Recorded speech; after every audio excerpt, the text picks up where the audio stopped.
Voilà, ça tourne toujours aussi bien. Un joli bruit.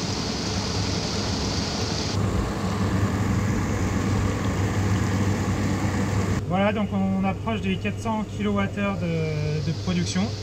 Pour le moment tout va bien, mais donc j'ai cassé une cuillère vers 350 kWh. Et j'ai remarqué qu'il y avait du jeu dans les roulements du moteur. Donc on va ouvrir pour changer les roulements, puis on va en profiter pour faire quelques petites modifications. Et surtout regarder à quoi ressemble l'intérieur du moteur. On va arrêter doucement la turbine.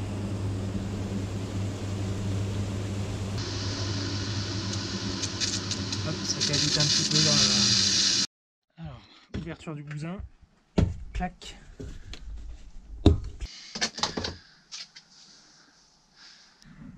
Les cuillères sont vraiment en bon état. Par contre, ouais, il y a vraiment du jeu. Hein.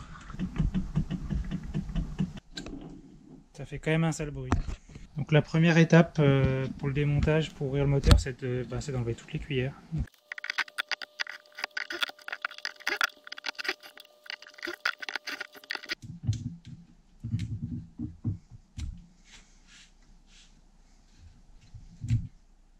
Ah. Celle-là est bientôt y passée.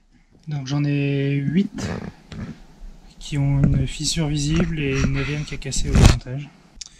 Donc là, on enlève le joint qui est censé protéger le roulement et vu la couleur, ça n'a pas très bien marché, je pense. Du coup, le roulement a dû prendre de la flotte.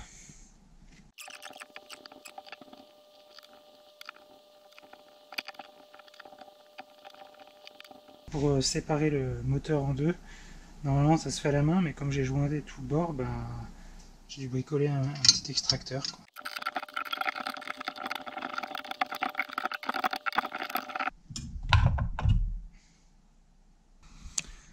Bon, il y a de la rouille, hein. C'est bien humide. Bien rouillé. Je crois qu'il y avait un petit peu d'eau.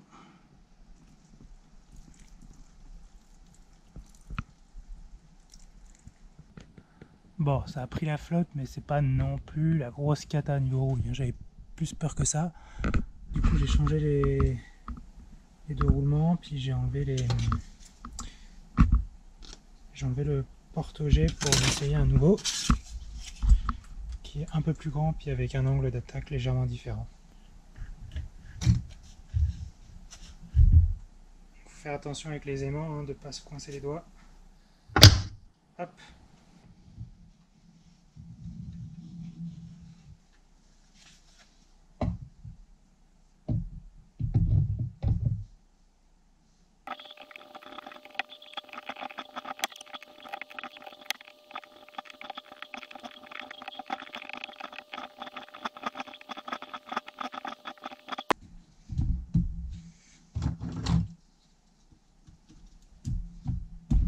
Tout le monde est à sa place, maintenant on va faire régler l'injecteur. Donc là on voit que le jet est quand même bien centré sur les cuillères, donc pas de problème en latéral. Maintenant il va falloir le faire en vertical. Voilà, donc là le jet franchement il est pas si mal réglé je pense. Donc j'ai reconnecté la turbine et puis on va redémarrer tout ça.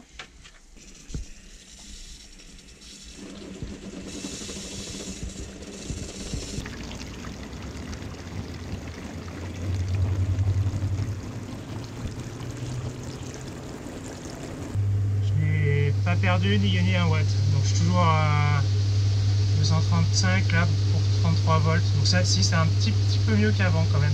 Donc quand on regarde à la caméra thermique on voit plusieurs zones bien chaudes, donc le maximum vers les 40 degrés c'est sur le relais qui est sur le secteur, on a l'onduleur qui est vers les 35-40 degrés aussi, et sur le pont de diode qui lui monte plutôt vers les 60-70 degrés, quoi.